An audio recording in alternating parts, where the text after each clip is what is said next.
We actually have more leverage with the hostage situations. They want something, we give them something, they give us something. With the non-hostage, we don't have any leverage. You have to give that person a hearing. They want to be heard.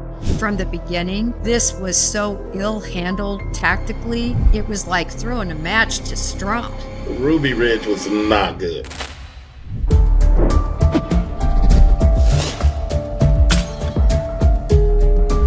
True crime enthusiasts, welcome to another episode of Break the Case. I'm your host. I'm Jen Coffindaffer. I have over 28 years of federal law enforcement experience conducting investigations. And today, oh my gosh, we have such an incredible show. Eric Johnson, who was with the FBI for decades, premier polygraph examiner with the FBI, as well as one of the most trusted and experienced case agents the Bureau really, quite frankly, ever had. In addition to being a hostage negotiator and traveling worldwide in terms of conducting hostage negotiations on behalf of the FBI. Now he is retired and he's still conducting polygraph examinations for multiple agencies and private examinations. He is just so well respected and regarded, and we're so pleased to have him. His awards list is off the charts too. This is a guy who was a supervisor. He was beloved, not only the guy that you'd want to be your next door neighbor, but a guy that was so knowledgeable. So without further ado, Eric Johnson.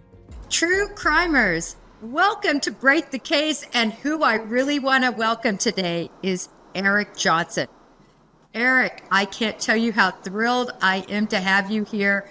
This is a hostage negotiator extraordinaire, combined with a polygrapher. So, Eric, without further ado, how are you doing tonight? Well, thank you for having me, Jennifer. It's been a time. We talked about it. I finally made it on with you. And what you will find is in the FBI, many polygraph examiners are crisis negotiators. They kind of go together a little bit. Tell us why. Why do they link up so well? It all comes down to communicating and understanding the person you're speaking with. We call it empathy. If you're able to identify a person's feelings, emotions, and be able to summarize it for them, you'll make an instant connection. I experienced this when I was conducting the crisis hotline with the city of Houston for several years. I did that, and it works. You can build instant rapport in a matter of minutes. And so the two go together extremely well, whether you're dealing with subjects in a crisis situation or subjects in a polygraph room. It's the same communications, active listening skills. Let's talk about hostage negotiation, because that has always intrigued me, being on the operator side of things. The importance of that negotiation to hopefully resolve situations without incidents. Walk us through exactly what circumstances you all get involved, what your goals are, and what your tactics are. Great question. One of the first things you need to understand when you show up at a crisis site is identifying what you're showing up to. Is it a hostage situation or is it a non-hostage situation? The two are not the same. A hostage situation, which you need to identify immediately because that determines your strategy, is when a person is being held to fulfill demands on the authorities, and threats are being made at that person if those demands are not met. That's a hostage situation. A non-hostage situation is when the person inside with the subject is not a hostage, it's a victim. They're being held for emotional reasons. There are no demands. A girlfriend, an employer, and the person is there going through a variety of emotions.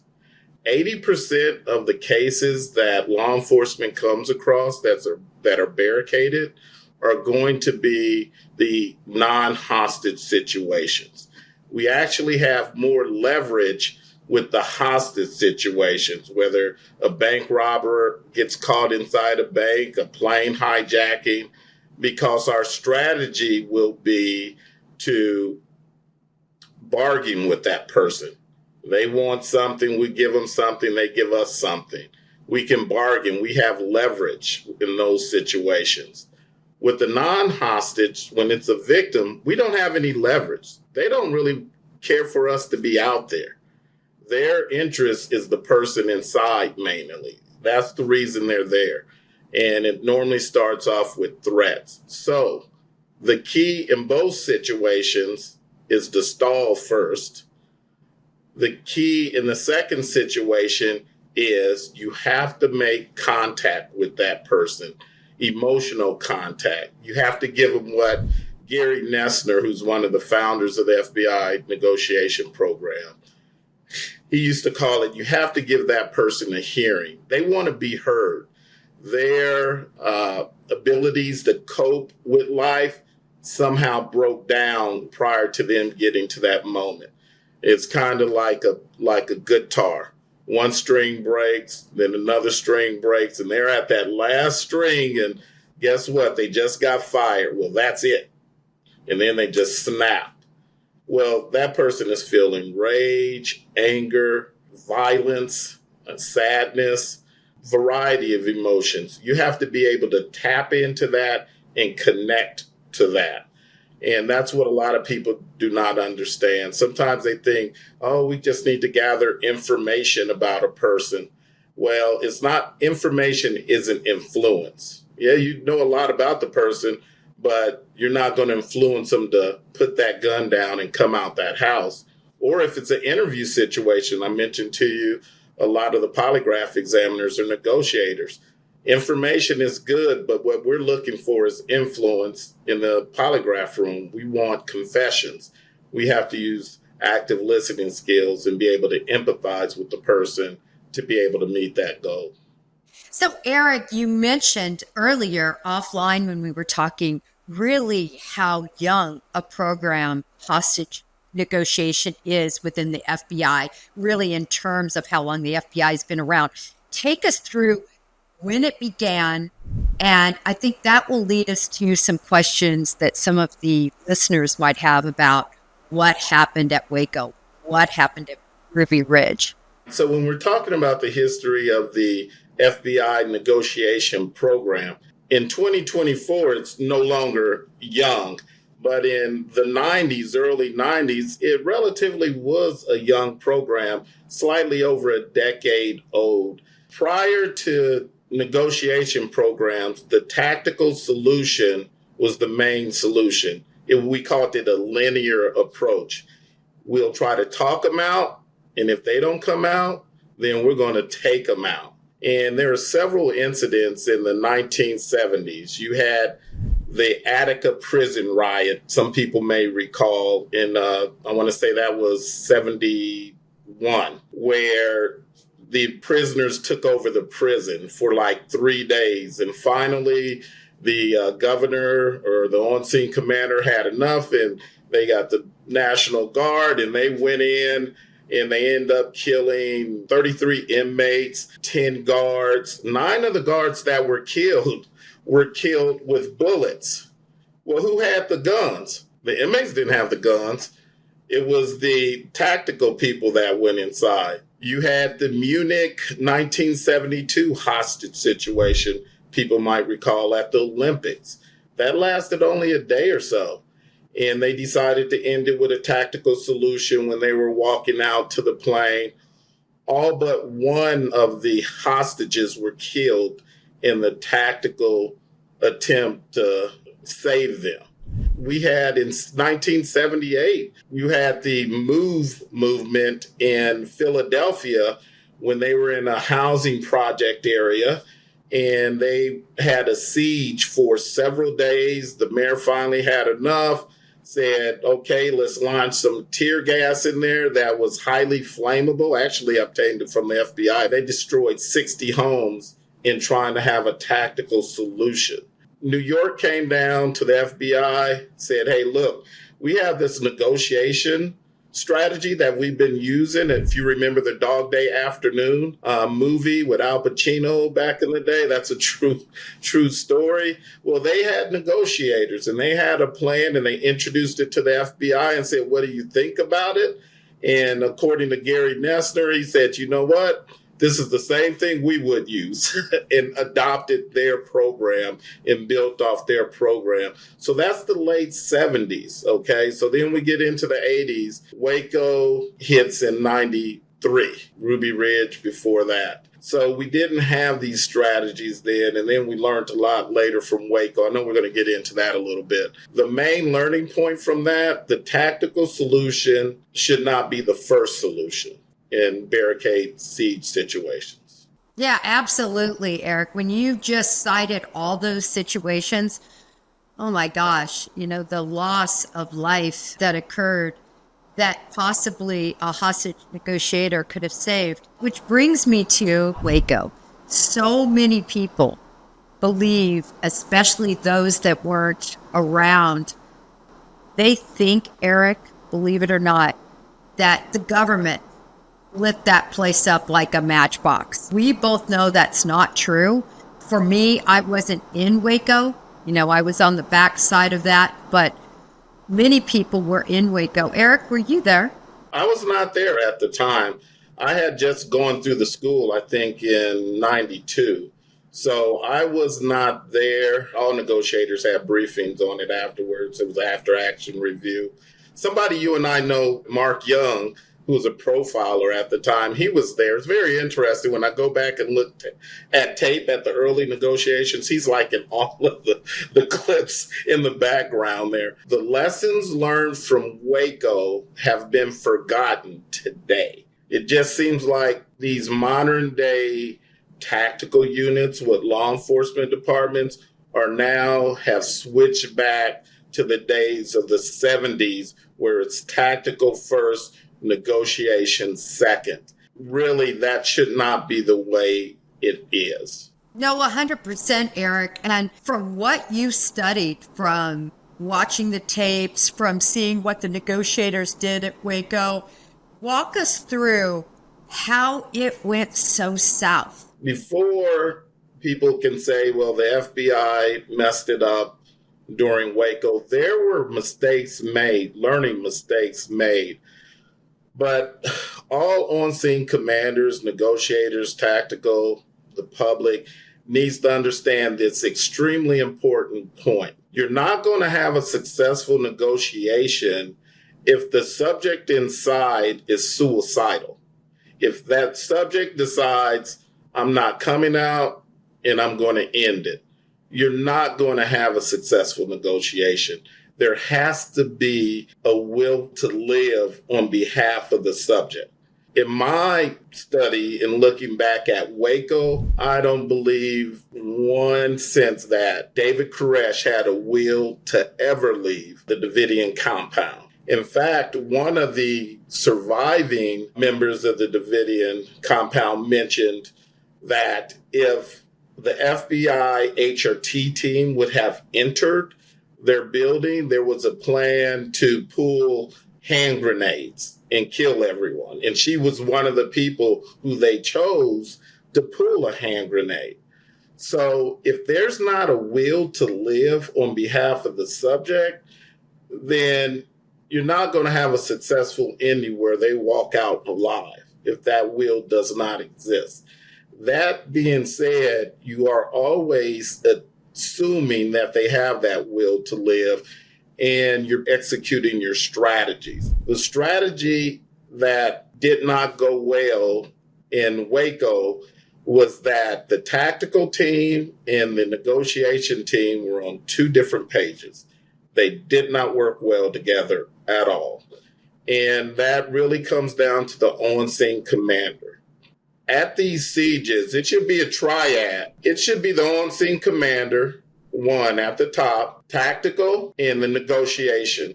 Tactical and negotiation advise the on-scene commander, and he listens to them equally. They have to send the same message into the crisis site. They cannot send mixed messages. During Waco, at a critical point, they had used Dick DeGuerin to go inside and talk to Koresh. And at one point, he was thinking about coming out. Really quickly, I want to tell the listeners, Dick DeGuerin is a pretty famous defense attorney. I had several cases where he represented the individuals that were under indictment by the FBI. And you didn't want to see Dick DeGuerin in that defense attorney seat if you had a case against him, because you knew it was going to be a tough battle against Dick DeGuerin.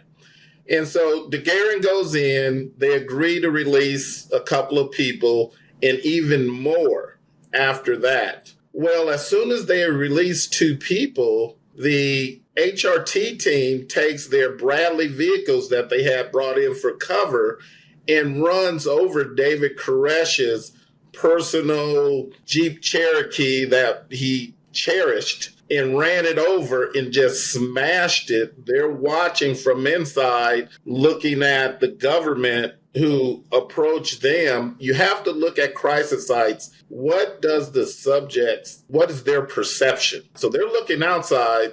We just released 2 people. We said we're going to send out more. Now they're running over our personal vehicles and smashing it. So they get mad at the negotiators. They were like, you have no control over command. Why are we even speaking with you?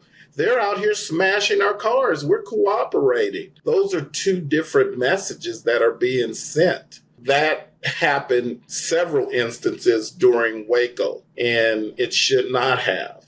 A negotiator's job is to satisfy needs, not feelings for the on-scene commander or tactical or anything. It's to satisfy the needs of the subject, and that's how you get to a solution. Another instance was when one of the ladies who had let her child out earlier in the siege, I think her last name was Schrader, Catherine, and she was the main player. She was the one who was going to pull the hand grenade if SWAT came inside. And the negotiators really needed her out because they didn't want that type of person inside. So she agreed to come out because her child was out. So once she came out, everybody, remember, there were 4 dead ATF officers, I believe. They wanted to see somebody in jail. And so after she came out, she was able to meet her child. And then they arrested her. They put her in an orange suit, gave her the perk walk to the courthouse. Now all the cameras are on her. What is the perception of the people inside of the Davidian when they go, okay, what do you think? They're thinking, that's going to happen to us. So it sends a mixed message, and that's on command. You know, these details I didn't even know until listening right now. Other details I recall very succinctly because, of course, I was in the Houston office and we were running down leads, whatever was asked of us there. But back to a couple of points you made. As you may know, all of them, meaning all the Davidians, were actually shot in the head. In other words, Dave Koresh shot them all or had them be shot by others on the inside before the place ever went up. Can you tell us about how did it ever get to that point? Obviously, you're showing us a lot of things. No wonder they didn't have any trust. One of the points I made earlier, the people inside have to have a will to live. We do know from a panel of arson investigators that the fire was set from 4 different points in the building. So that was a deliberate act from the inside to set the place on fire. We also know from 1 or 2 of the Davidians that were inside that a couple of people just pulled their mask off and just sat down and died as the smoke is consuming them. It was a handful of people that actually jumped out the window to live. The FBI, before they inserted the canisters of gas, they got them on the phone. That Snyder was on the other end of the phone. They said, listen, do not shoot. Do not shoot. We're not firing at you. We are inserting gas into the building. Come out. Do not shoot. We are not shooting at you. Well, he put the phone down, went and told everybody what was happening. They had an opportunity to come out. I'm not aware of any shooting taking place, but that's what I heard. People were shot.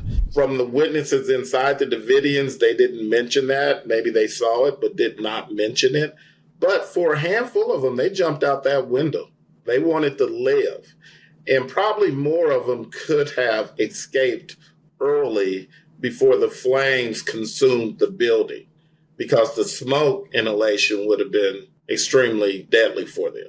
The reason that I'm aware of the shootings is I interviewed one of the ERT. He described the scene that was in there and, of course, all that evidence and information. I know you were on the negotiation side of learning from that. It seems so clear now, for the first time, at least for me, as to how the negotiations broke down so badly. When you have the government hostage negotiator telling you it's going to be okay, you walk out, you're arrested. Well, that's not okay. I understand that people might have needed to be arrested considering what occurred. How in the world, Eric, could a decision be made to make that so publicized? I don't think they were thinking it through that long. And again, I come back to it's early on in the negotiation strategy playbook in those early 90s. I don't think they thought it through all the way. ATF really wanted someone arrested, but you have to think it through to what is it going to look like inside of the compound if you're telling us to come out and next to see our kids and we're in handcuffs. In order to be successful in these highly delicate situations, they cannot be rigid. They have to be adaptable, flexible. They have to think outside. They just can't be rigid. They have to think of things all the way through. Now, that's easy for a Monday morning quarterback, but this is what's taught too. You execute what you practice. That's one of the things they should have thought about prior to that, because come around March 25th or so, Gary Nessner, who is Mr. Polygraphs, was basically pulled off of negotiations, sent overseas for training that he already had pre-scheduled. They wanted a new negotiation team lead. And then they started all of this warfare on the Davidian compound where they're playing squealing animals, rock and roll music. That's probably the last thing you want to do to someone who's there emotionally. Remember the two types of subjects we have, hostage, non-hostage. This is a non-hostage situation. They really don't need anything from the outside. So when you start doing that, you will get a hard resistance from the subjects inside. PsyOps is the last thing that, quite frankly, I don't think that should ever be done again. I just can't even see how it would be effective in a civilian siege situation. It makes no sense. So basically, a new on-scene commander regarding the negotiation side. And I liked how you explained that. You basically have management here that's on-scene commander. And of course, he's reporting to not only the director of the FBI, but in this case, also to the Attorney General, which at that time was Janet Reno. Really, the buck in terms of all decisions stopped way high up there. But the people that are doing all of that work, there's the hostage side of things, negotiator. There's somebody in charge. There's the tactical side where somebody's in charge. There's the case agent. You have all of these people. And in this case, it sounds like no one was on the same page, or at least not enough of these leaders were on the same page. Right, because after Gary Nessner left, no more people came out of the Davidian. That was it. He left, I believe, around March 25th, and the last person released was the 21st. Up until that point, there were over 30 or 40 people released. That means it's moving in a positive direction. Now, with that being said, I was in Texas, you were in Texas. That siege was 51 days. It was taxing. I do not disagree after 51 days that they decided to put gas in there that was not going to light the building on fire. I don't disagree with that move at that time. As a negotiator, I do not. What I disagree with is when people are coming out on March 21st, keep moving with it. If they're sending people out, keep accepting people. The on-scene commander, according to Gary Nesner, was like, they're not coming out fast enough. That's the what we call action imperative. Action imperative is basically, we just need to move on this, but there's nothing really telling you to move on this. And so at what point, Eric, what was the big, it's over? Was it the gas? I believe from an FBI standpoint, they ran out of options. April 19th was the day the gas went in. There had not been a release since March 21st. That shows a lot of patience with the government. Remember, no shots have been fired since day one. So they're not shooting, we're not shooting. So that did show a lot of patience by the government. But again, the subject has to have a will to live. And when the negotiators contacted them and said, hey, we're putting gas in here, that means it's time to leave if you want, not to get gas. The gas wouldn't even kill you, but it's going to make you highly uncomfortable, but it's time to leave. And they did not take advantage of that. They decided to stay. Something that I think is really important to point out, and you know this because you were, and I always try to explain this to people, you were a negotiator, you were a polygrapher, but first and foremost, you were a case agent. Yes. You were an agent that handled cases.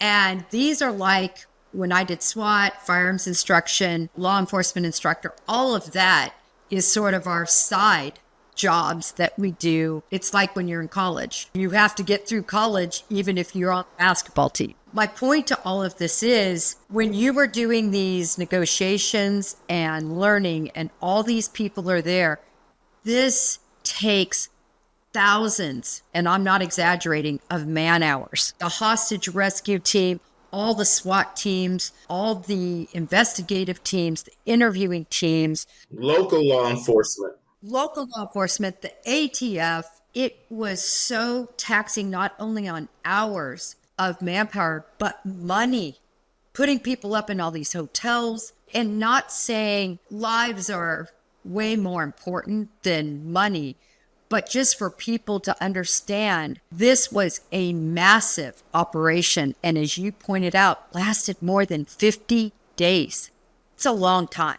That's a long time, and it brings me to one of the major points for on-scene commanders, and that is if you decide to go tactical, you do have to answer certain questions. Is it necessary? Is it risk effective? Is it acceptable? So let's take Waco. Is it necessary? One could argue, yes, it's been 51 days. We haven't fired on them. They haven't fired on us. They had not released anyone since around March 21st. Doesn't seem like it is. And we are spending, budget does come into play. You can't be in a car on Interstate 10 in the Mute of Houston and then hold a hostage and just bag traffic up for 2 days. That's not going to happen. Budgets do come into play. Manpower does come into play. You're servicing the whole area of responsibility, just not that one site. Is it risk effective would be the next question for on-scene commander. And necessary also is the timing. Did we spend enough time? Yeah, I think they checked that off. Is it risk effective? Meaning, is this going to be an Attica? Is this going to be a Munich? Is this going to be a situation where tactical goes in and kills the hostages, or numerous tactical people get killed? That's why I always tell tactical folks like yourself, let the negotiators work. We want to see you go home at night. If the negotiation is going positive, let us work. Let time de-escalate things. Okay, that's what we're working for in the negotiation, is to de-escalate. If we can do that, let us do that. But is it risk effective in Waco to put gas in there? Oh yeah, it's risk effective. You have M1 tanks and you're punching gas in.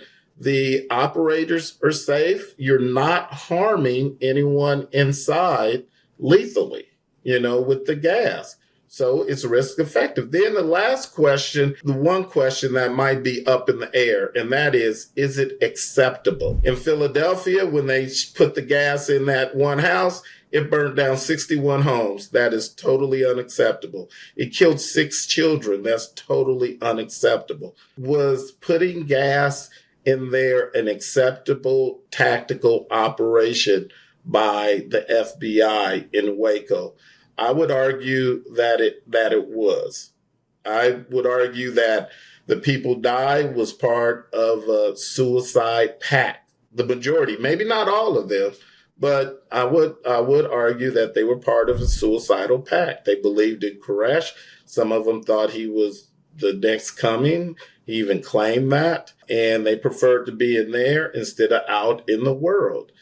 It was so many people that died, including children. Completely horrible, frightening. That is unacceptable. But responsibility always goes back to David Koresh and the adults that were in the Davidian compound. They had the parental control over those children. They should have got them out of there early in the incident siege. Absolutely, Eric. And when you really look at the fact, and I understand this became an assisted suicide, I don't think David Koresh necessarily shot all those individuals in the head, chasing them down. This was, as you said, a suicide pact.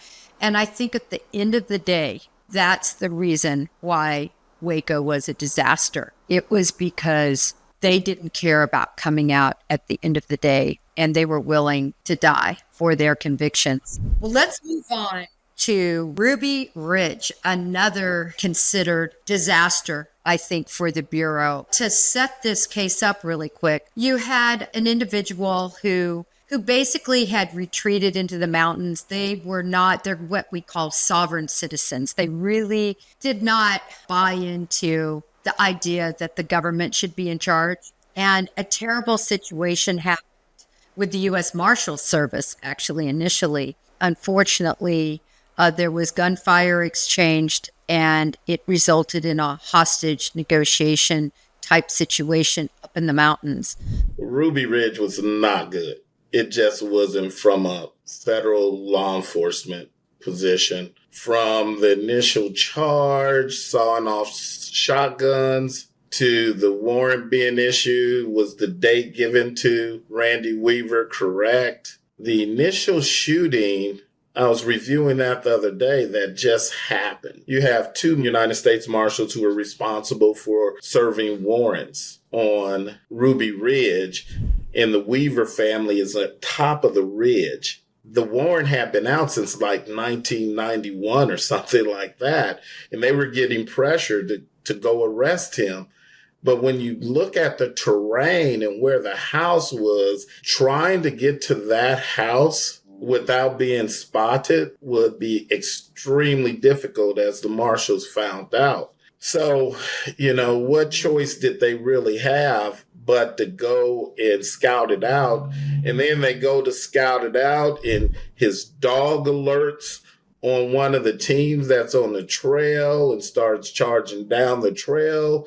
Then Weaver and his young son, Sam, I think it was, and a friend, Kevin Harris, goes charging down that trail. They're right at each other. The dog gets killed by the marshals. The marshals argue that they said, put your weapons down, you're under arrest, or something to that effect. Marshals, they shot the dog, and the boy was upset, fired on them. They end up shooting the boy. Kevin Harris ended up killing a officer.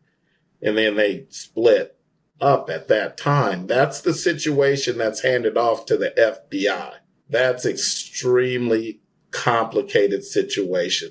Now you have his family in a house on the top of a mountain ridge. It's Randy Weaver, his wife Vicky, his daughter Sarah, his son Sam, Kevin Harris.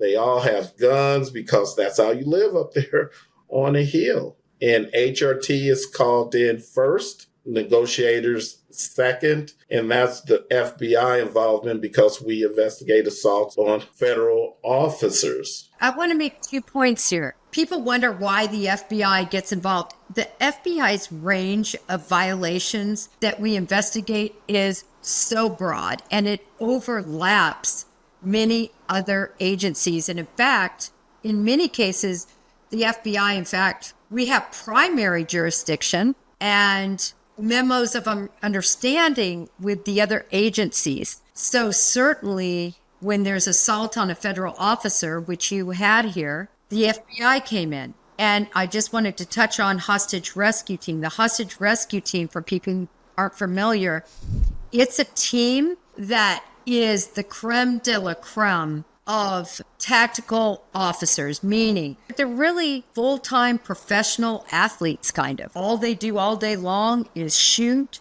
they train, they practice tactics, and they're deployed all over the world to assist in tactical situations. Highly dangerous situations. Highly dangerous situations. So that's what you had come in. This wasn't just some rinky-dink group. That wasn't this case. This was the creme de la creme. So HRT immediately goes out there, sets up perimeter. They're briefed on the situation. Now, getting into HRT's mindset, their commander was Dick Rogers, and I believe he's the same commander at Waco. And they're briefed about Randy Weaver. You just can imagine what they believe they're walking into, going up that mountain, setting up the perimeter. The problem starts with management, though. Once again, the on-scene commander, the tactical commander, what is the rules of engagement? That is where the problem started with the FBI. The rules of engagement are certainly complex. It's not just if A, then B. When you're being fired upon, you certainly have. And that was kind of the situation here. Remember, there were helicopters flying around. The rules of engagement at Ruby Ridge was a departure from our normal rules of engagement, which is what you pretty much said. The rules at Ruby Ridge was, if you see an adult with a firearm, you can and should shoot. Can and should shoot. That's not our rules of engagement. It doesn't allow the agent to assess the situation if they can, or tell them to put down their weapons. I think the mentality, one of the things I read, the mentalities was, well, they were already told to surrender and they did not. If you see an adult not around children, you can engage that person. And not only can you engage that person, you should engage that person. So what ended up happening was Sam, the Weaver's son, was in a cabin outside, or a shed outside of the home. And Randy wanted to go see him again see his body. So Randy walked out along with his friend Kevin. They have weapons to walk to the shed. When they get outside, one of the tactical operators for HRT see him with weapons, and he fires on him, hits Weaver. Weaver is running back to the house. His daughter Sarah's at the door yelling, "Get in here, get in here." They're running to get in the house. Second shot is fired. Second shot goes through the door, kills Vicky Weaver, and hits Kevin, the friend. The negotiators arrive. And for a whole day or two, it wasn't much of a negotiation. And the reason for that is HRT is on a bullhorn, because that's the only form of communication with the Weavers. They didn't have a house. They're on a bullhorn trying to call them out. And, hey, come to the door, come out, we'll help you. They're also using Vicky's name because they feel she's the reasonable one in the house. They can negotiate with her. They had a negotiator throw phone, for some people who may not know what that is. In the FBI back then, we had a phone balled up, cord on it. You can throw it out to a hostage site situation. The subject can pick it up and you can communicate with them. That's really what the negotiators needed for them to have. And HRT threw one out for him and asking Vicky to come out and get it. Now, go back to what we talked about earlier. What is the subject's perception inside? They're inside. Vicky is dead, laying on the floor. And the HRT is calling Vicky out to come out. They think they're taunting her. Are they taunting them? Are they this cruel? They came up here and shot our mother like that. They tried to execute us. They're not communicating because they think they're going to be assassinated if they come out. It's a trick. They don't trust the government. The negotiators really have no chance to negotiate because it's no way to communicate with them. So they end up bringing in a third-party intermediary, Bo Gritz, who happened to be a presidential candidate that year, I believe, a war hero, Green Beret. Just so happens Randy Weaver was a Green Beret, a guy filled with a lot of personality. One of the things I read, this is the original Rambo, is Bo Gritz when you think about it. But the FBI uses what we call TPIs, third-party intermediaries, if we believe negotiation will not work. And this is a person that can build trust with the subject inside. And so the connection, they're both Green Berets, but this is Bo Gritz, who is a highly decorated Green Beret, lieutenant colonel, I believe. Bo Gritz agrees that he could go up there and talk to him. And he's right. He goes up there on the first contact and talks to him. They let him take, I believe, Sam down back. When Bo Gritz comes back down, that's when he tells the FBI that Vicky is dead. The FBI did not know it at that time. So he informs the FBI, and FBI has to tell the reporters, the people, the community is aghast that, oh my God, Vicky is dead. And I want to give some context to this. This is what happened from the tactical point of view. Weaver was actually on the outside of the door. A HRT sniper was in position to take the shot, again, because the rules of engagement had been modified and he had had a weapon.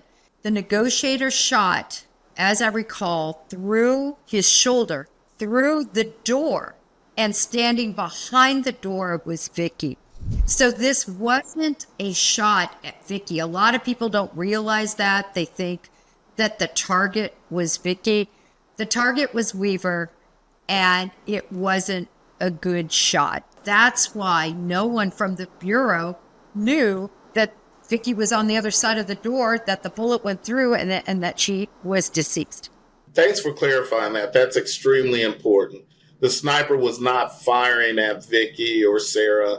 He was firing at Randy Weaver and Kevin, who were going back in the door. So from that point, Bo Gritz is used to communicate with Randy Weaver. Now, when you use a TPI as a negotiator, you have to make sure that that TPI will be cooperative.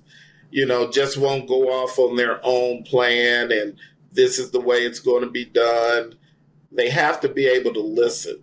You also have to make sure that TPI isn't someone who will antagonize the subject and maybe become a hostage inside.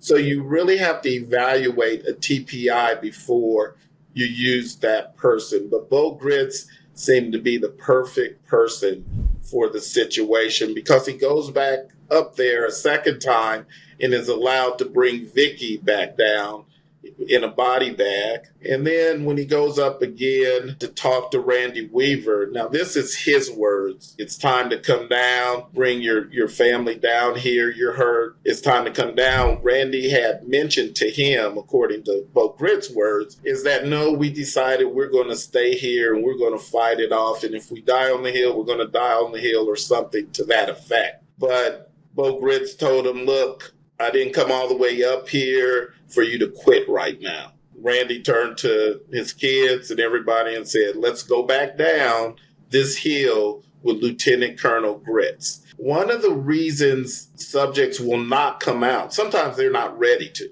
They're just not ready to come out. But two things that concern subjects when they decide to come out, one is a loss of face.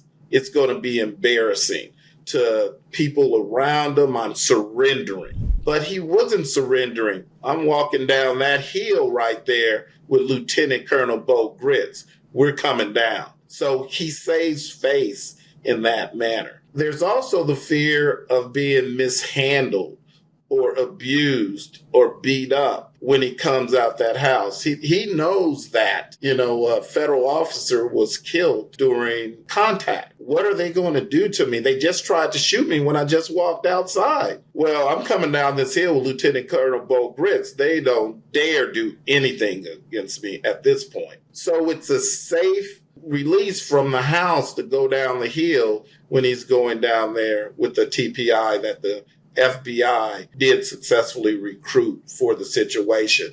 So give credit to the FBI negotiators for pinpointing that this is the guy that can resolve this matter. They picked the correct TPI for Ruby Ridge. And if there is some positive to take away from such a train wreck of an initial operation, I'm just going to call it for what it is, because that's what it was. You pinpointed it perfect. The violation, the way that was accelerated, leading to this situation, the fact that they sent marshals, really, the whole thing was just poorly handled because it accelerated. Well, not accelerated. It was like throwing a match to straw when it didn't need to be lit. There were times where the Beavers came into town. This was so ill handled tactically from the beginning, which put everyone in this horrible situation. But I'm glad that you got to at least talk about, Eric, the positive, and that was utilization of the TPI and how that was resolved. I was talking to you offline about how in Mexico now we have another warning to American tourists about going to Mexico and how dangerous it is. And, I'm not one of these people that wants to inflate, the danger of going to places like Jamaica and like Mexico that are always under these warnings. It is so true. And you and I know it. It's been going on for decades that Americans are taken hostage and that Americans are held for ransom. Can you just touch on that a little bit, Eric? Americans who are traveling internationally, you definitely want to contact Department of State or look on their website about the warnings that are out there regarding your area and be conscious of it. You want to have an operational awareness around what's going on around you, just not out there walking around having fun. You do want to make sure you're seeing everything that's taking place around you. People following you don't have the same patterns every day. Be very careful. I'm a negotiator, so I just speak about that part of it. If you are abducted, you have to, at some point early on, mentally be prepared to be abducted for a lengthy period of time, depending on where you are at in the world, not just Mexico, South America, Eastern Europe. You have to be prepared for that. You have to want to live. You have to want to survive. Do not do anything that will make the hostage takers kill you. Know that the United States is doing everything they can to get you back safely. I was part of the critical incident negotiation team that would deploy to foreign countries when an American was abducted. And we would work with third-party intermediaries, mainly hired by the companies the Americans work with, to help return the American to the United States. Back then, the United States did not negotiate with terrorists. I know you heard that before. But you can assist with the TPIs that are working to get that person back. So just know that it's taking place. You do have to survive. And at some point, you will be located. The other thing, you do want to have a talk with your family before you leave.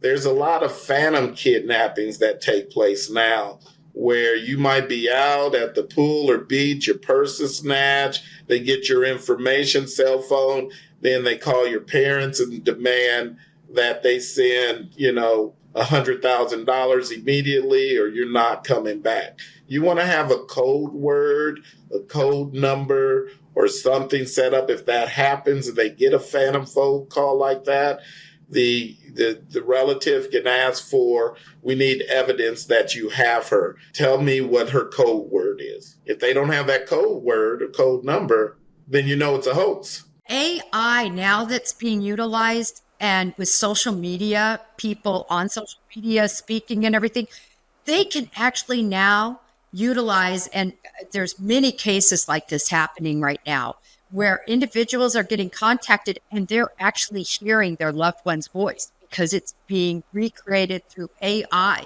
They believe it's the person. So that's another reason why the code, making sure you have your loved one on GPS, on an AirTag. My daughter's getting ready to travel for 2 months. I'm terrified.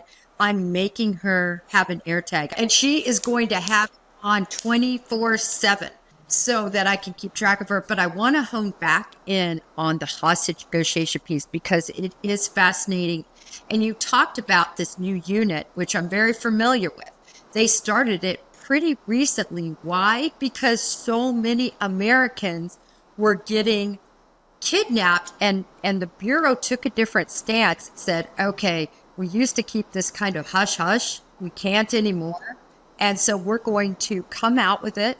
And we've got this whole unit that specifically works to get kidnapped Americans back, just to let people know, again, it happens. Yes, exactly. That unit is not just made up of FBI. It's made up of multiple elements of the U.S. government and military. They have a high range of capabilities that we did not have in the 90s. So that's my point about survive. Hang in there and survive. That's what you need to do.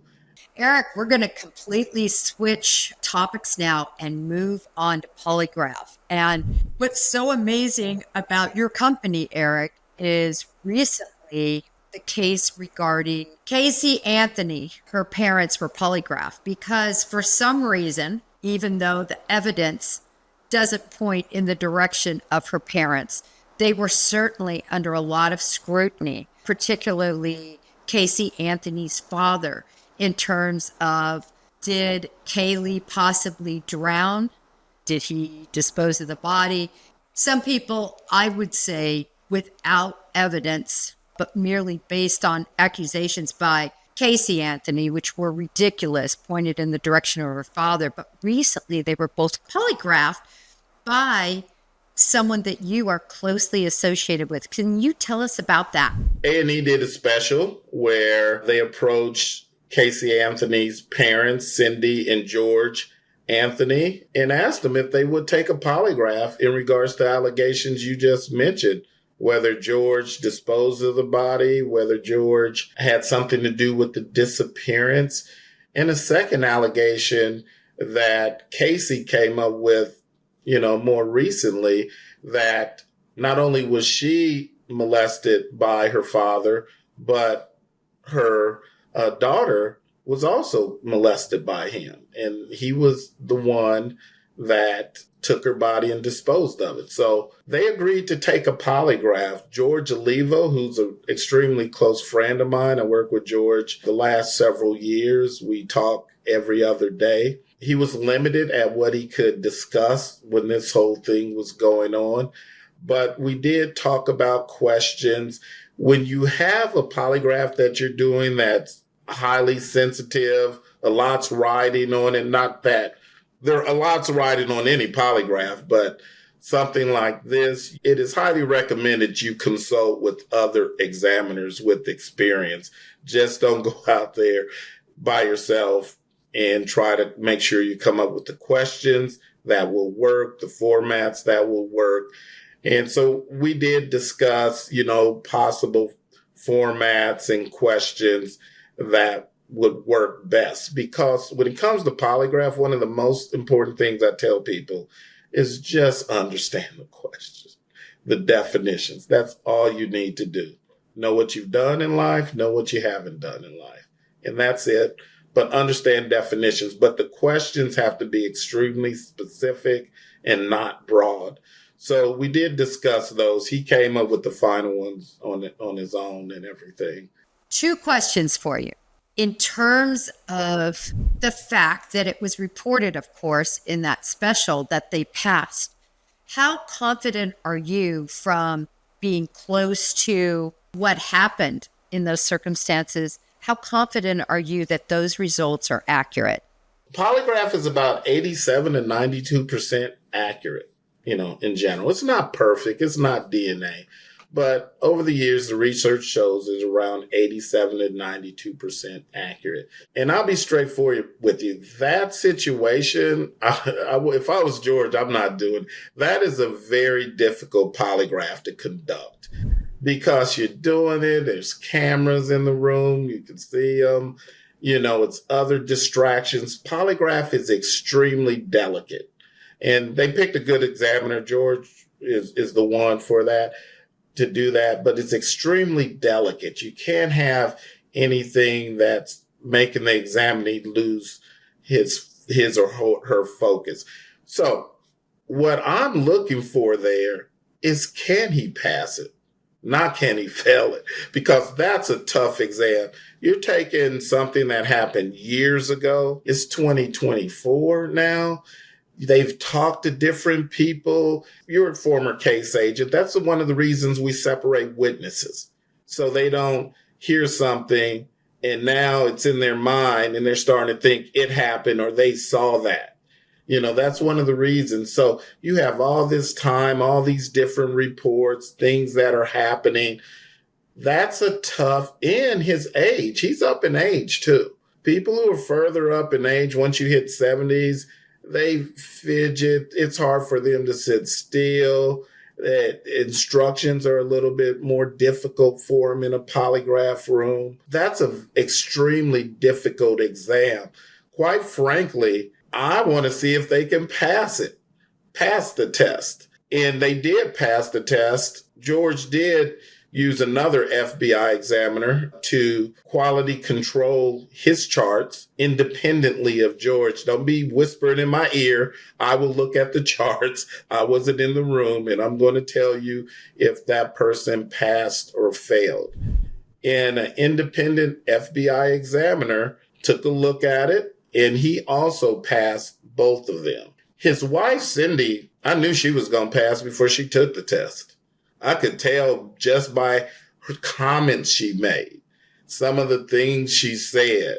She was like, you should remember this. Things don't change because you have a memory of it. I tell examinees that myself. She's making other comments. I knew she was going to pass her polygraph exam. And I had pretty good feelings about George Anthony passing also, but I wanted to see it. Now, when they're showing it on the screen, some of that I'm sure is editing with the pauses and everything that I didn't care for as much of. So I have high confidence in the results because they did pass and it did go to a second quality control examiner. I want to ask you a question because I, for one, was very skeptical about polygraphs until, first of all, let me tell you why I was skeptical. I was skeptical because one time with an FBI intern and another time with a sheriff, both of them passed and both of them were lying. One of them had stolen in his background. It came out. We ended up having to release that intern. And the other one was a sheriff that was involved in narcotic trafficking and everything else. And he ended up passing initially and then, held up in a barn. You might have even been on this hostage negotiation. You're talking about Beaumont? Yeah, I am. I was out there. I figured you might be. But he initially passed, Eric, his polygraph. For that, it comes down to what questions are presented. So when he took, you're talking about he took an applicant polygraph? No. Okay, so 2 separate things. The one took an applicant polygraph, and the question was on his application, we ask, have you ever been fired from a job? So that was the question on the application. He wrote no. Then he was asked that during a polygraph, have you ever been fired? He said no, and he passed. But then in the background, they interviewed a bookstore where he worked, and he had stolen numerous books. So on the polygraph, it really comes down to what the examinee was presented. What were the questions in the polygraph? Was that intern shoplifted? He worked at a bookstore, and he was stealing books where he worked. So what happened for that intern, most likely, if you're talking about he passed an applicant polygraph, because you're talking about a crime? Before 2007, unfortunately, the FBI was not asking a crime question on its polygraph for examinees. It was not. It was a security exam, and it was an application in drug question. We did not put the crime question, which would have captured that, until 2007 or 2008.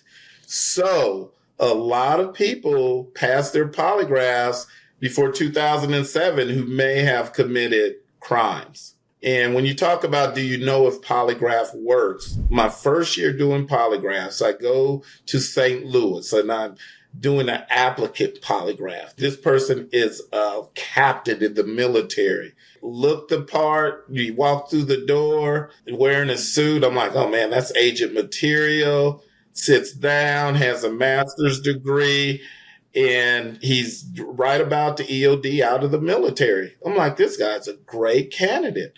I run the security exam on him, passes it clean. I run the suitability exam on him, which we cover crime on the suitability exam starting in 2007. It was 2007 or 2008. He keeps hitting the serious crime question. I'm like, what is going on? He is hilltopping it. And I'm like, oh my gosh, am I messing up? Am I messing up? But they tell you at polygraph school, stick to the charts, trust the charts. And I said that to myself. I said, I'm trusting the charts. But the charts isn't going with what I see sitting in this chair. And so I just go, hey, man, what is going on with the serious crime question? What is happening? He responds, when I was in college, this girl accused me of sexually assaulting her. I'm like, what? He's like, yes. She went around telling all my friends that she got drunk and I sexually assaulted her. And I didn't sexually assault her at all. Did she file a report? She may have. I think she did, but I didn't do it. There you go. That's when I'm like, I'm sold. I'm sold. Because polygraph is way better than people. He beat the applicant coordinator. He had me going for a second there. I'm going to tell you why I became a believer. And you know who gave me this polygraph, Gary Steger. So Gary Steger, grandpa of polygraph in the Houston division, we got to talking one day and I was like, Gary, you know, it's not accepted in a court of law. I know that there can be issues with it. I know you can beat it. I've read books about it. And I don't even know if it really works. He goes, Jennifer, come on, let's go to the polygraph rooms. We head down to the polygraph room. And I sit in the chair and he says, just write down on different sheets of paper, 1 through 20. So I write them up, 1, 2, 3, go through 20. He goes, take one of those. I don't care which one you pick and put it in your pocket.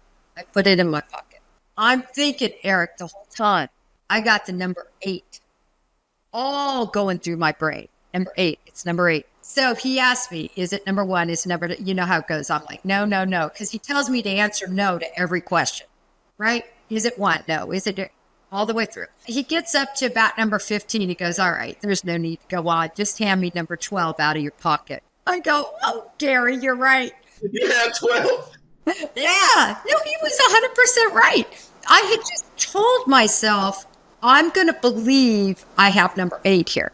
And that's where you make it worse. Well, let me tell you, my chart was like this, that I was lying that 12 is in my pocket. And then plus, obviously, I've had so many polygraphs after that. Fortunately for me, I guess because I'm in a ridge or a valley, I'm in and out of my polygraphs so quickly. You know, they're like, all right, move along. Whereas I know some of my counterparts have to take them over and over again. It was really weird. But is that true? Some people just chart easier than others? Not necessarily. Some people pay attention better than others. Some people follow instructions better than others. Some people physiology is much cleaner than others. If I polygraph you, I bet the charts are going to look beautiful. You're in shape, you're fit. I'm going to have great charts. Or someone who's on a lot of blood pressure medication or something like that, they have good charts too. But some individuals' charts physiology isn't that great. Does the person understand questions and definitions? Each person is different in that sense. If everything was the same, meaning each person followed instructions, each person was fit in their physiology, was good to excellent, each person understood questions and listened to the examiner, then I would put everybody on the same level. They would have the same types of results. It really, in a lot of polygraphs, it's like follow the instructions, listen, understand definitions. And they're my definitions. Don't change them into something else. And then it is how fit the person is and what their physiology looks like in polygraphs. And polygraph isn't perfect. There are some false positives, meaning people who fail, didn't do whatever the act is. I used to tell agents, hey, on some of them, you can't rule this person out.